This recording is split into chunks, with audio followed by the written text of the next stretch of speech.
అందుకోసమే రాజ్యాంగాన్ని మార్చాలని మరి కుట్ర చూస్తా ఉన్నాడు. ఎవడు వాడు? ఎవడు రవాడు ఈ రాజ్యాంగం మార్చటోడు? ఎవడు రవాడు? అరే గాడరగాడు కాబట్టే బాజి మనువుగాడు. మధ్య యుగాల నాటి మనువాదం అమలు చేయ, మధ్య యుగాల నాటి మనువాదం అమలు చేయ బీజేపీ ముసుగులోన మోదిని ఆడించటోడు గాడెరగాడు.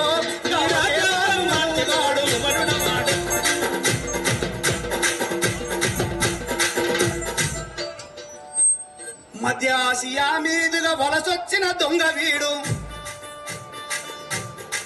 దొంగ యుద్ధాలు చేసి మన రాజుల హతం చేసి, మధ్య యుగాల నాటి మనువాదం అమలు చేసి దొంగ యుద్ధాలు చేసి మన రాజుల హతం చేసి, కుల మతాలు అంటగట్టి ఐక్యతను వీడగొట్టి బానిసలను మనల చేసి పరిరాజ్యం కూల్చినోడు గాడెరగాడు.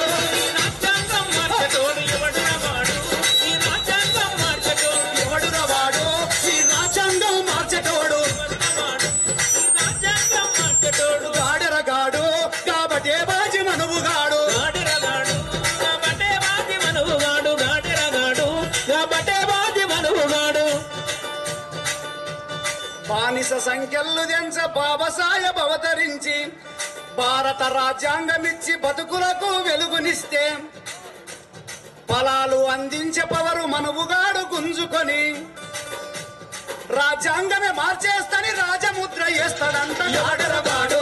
ఈ రాజ్యాంగం మార్చేటోడు ఎవడు రవాడు?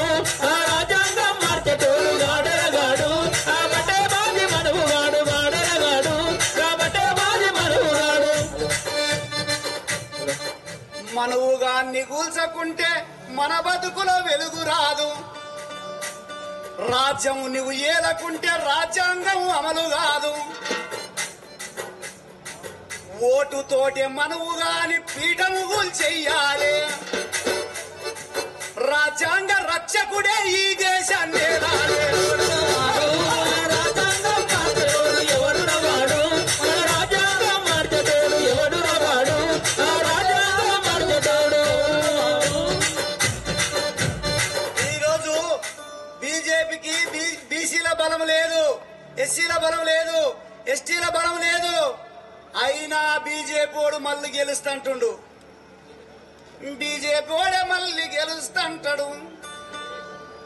వాడు ఏం చేస్తాడో ఏం చెప్తాడో ఎట్లొస్తాడో చూస్తాం.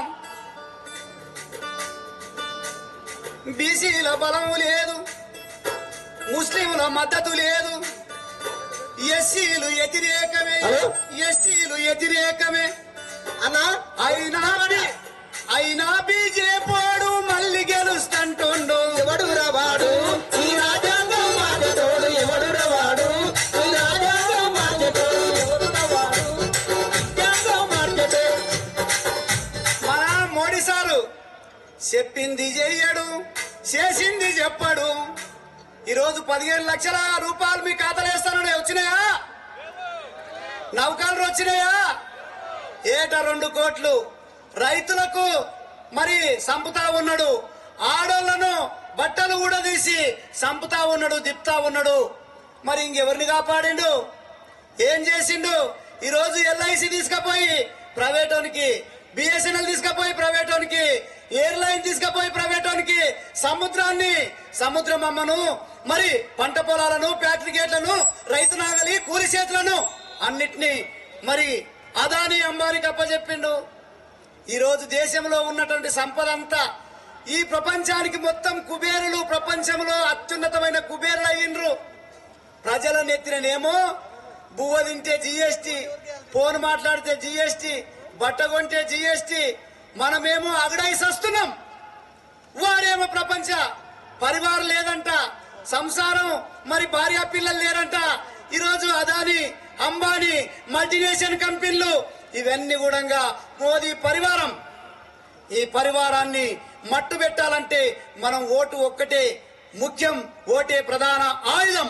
ఆ ఆయుధం ద్వారానే మనం చెయ్యాలి, మనం ముందుకు పోవాలి అని ఈరోజు పెద్దల ముఖ్యమైనటువంటి వాక్యాలు, అనుభవాలు మనకు అవసరం.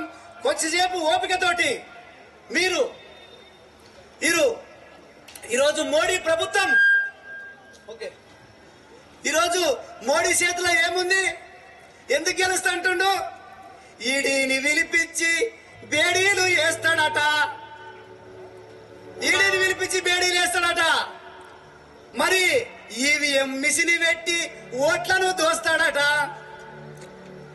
దేవుని పేరు చెప్పి ధర్మం ముసుగులోన, దేవుని ముసుగులోన ఈరోజు రాముని బొమ్మ పెట్టుకున్నాడు. మనం రాముని భక్తులము కామా? మనము రాముణ్ణి మొక్కుదాం, బీజేపీని తొక్కుదాం. రాముణ్ణి మొక్కుదాం, బీజేపీని తొక్కుదాం. సీతమ్మ మా అమ్మ సీతమ్మ ఏడుంది? మా లక్ష్మణుడు ఏడున్నాడు? మా ఆంజనేయుడు ఏడున్నాడు? రాముడు ఒక్కడే. ఈ ఎలక్షన్ కోసము అంత హడావిడి ఎందుకు? ఈ రాష్ట్రపతిని మరి పిలవలేవెందుకు? మరి ఆమెని మరి భారతరత్న ఇచ్చేటప్పుడు పక్కకు నిలబెట్టినవెందుకు? ఏం వివక్ష!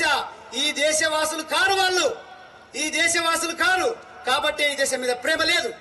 అందుకే దేశం ముసుగులోన, ధర్మం ముసుగులోన, దేవుని ముసుగులోన దేశాన్ని ఎలా నీకే బీజేపీ ఓడి మళ్ళొస్తుంటుండు. వాడిని రానిత్తమా?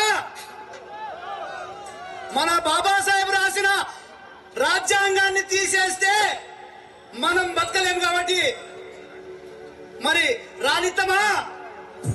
మనము ఒక్కరం కూడా అన్ని కులాల వాళ్ళం ఓట్లేదు కాబట్టి ఇప్పుడు అతి ముఖ్యమైనటువంటి ముఖ్య వక్తలు మాట్లాడవలసిన అవసరం ఉంది.